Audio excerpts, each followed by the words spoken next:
Hey everyone, happy Friday and welcome to another edition of Friday Reads. I hope you've all been doing well. For this week, I read Always You by Cheri, which features Blake and Gina on the cover. I am going to read the back of the book and then jump in and say what I thought about it. So after my fiance, my daughter's mother, walked out on us, Charlotte Duvall was there. She's my best friend, my sidekick, and I can't imagine my life without her. She's been my ride or die since we were little, but now she's leaving and there's nothing I can do to stop her. Weston Banks is my best friend, my confidant.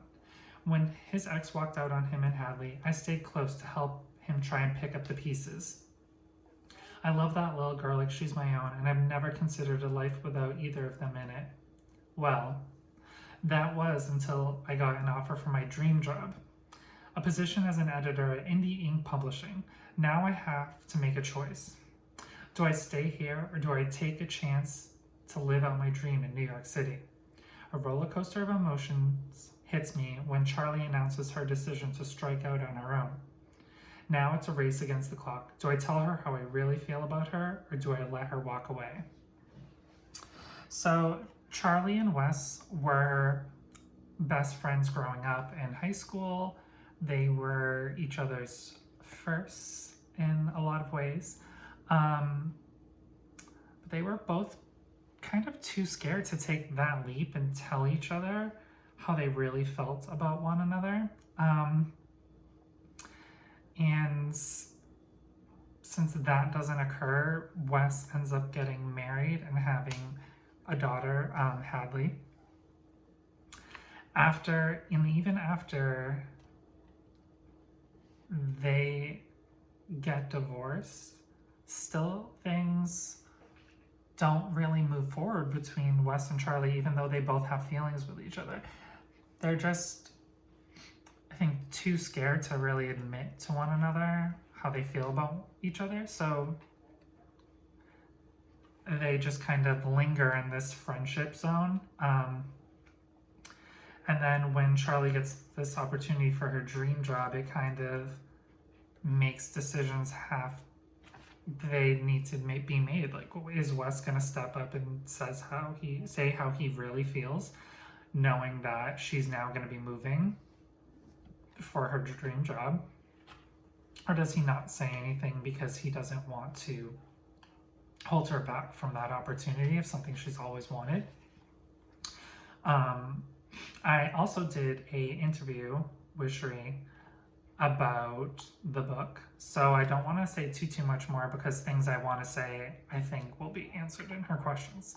So just bring my laptop over so I can read this. My first question was, one thread within the story that I truly enjoyed was the one of following your dreams. Was that something that you had planned, or did that happen organically once you started writing the story? And she says, in the beginning, when I first came up with the idea for their story, I hadn't really decided on the theme of chasing your dreams within the story. But before I began to actually start writing, I really felt like it was important in their story. That was one of my favorite threads interwoven within this story. This was Charlie's dream, and she had to move to New York to accomplish it, or she would always regret it. And I really enjoyed that. Question 2. I'd rather all my firsts be with my best friend than with someone I don't care about or that doesn't care about me. This was one of my favorite lines within the book, and I was wondering if she had any favorites as well. And she said, so I'm in love with Weston and Trent's brothers' banter, even though Trent can be a little vulgar. But one of my favorite quotes is from Trent when he tells Wes, remember, you're just friends. You can't expect her to not take the opportunity of a lifetime because you're a pussy and didn't wife her up when you had the chance. It was so true. Like, what was really holding Charlie back from moving to New York? He wasn't saying how he felt, so why should she hold back on her dreams? Without giving too much away, what was your favorite scene to write and why?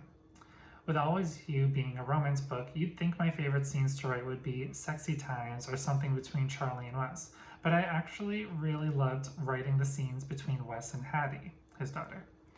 Their daddy-daughter relationship was the sweetest and it made my heart melt. I also did really enjoy their relationship as well. Some of my favorite scenes would be Charlie moving to New York, Wes kind of confronting her when she moves, and her pretty much being like, listen, step up or move over, because I'm not holding back with how I feel in my dreams. After readers finish Always You, what would you like them to take away? I think the main thing I want readers to take away from this story is to always speak up if you have feelings for someone. Even if they don't feel the same, at least you aren't living with what ifs. That is amazing. Yes, I couldn't agree more. And lastly, any final thoughts that she would like to share with everyone? First, I just want to start by saying thank you for taking the time to read Always You and do this awesome review video. I love video reviews, but I also want to thank everyone else that takes the time to pick up and read Always You or any of my books. It's always super humbling when I get a message that someone read one of my stories and really enjoyed it. I will include a link of where you can purchase Always You, and here it is. And stay safe, everyone, and have an awesome weekend.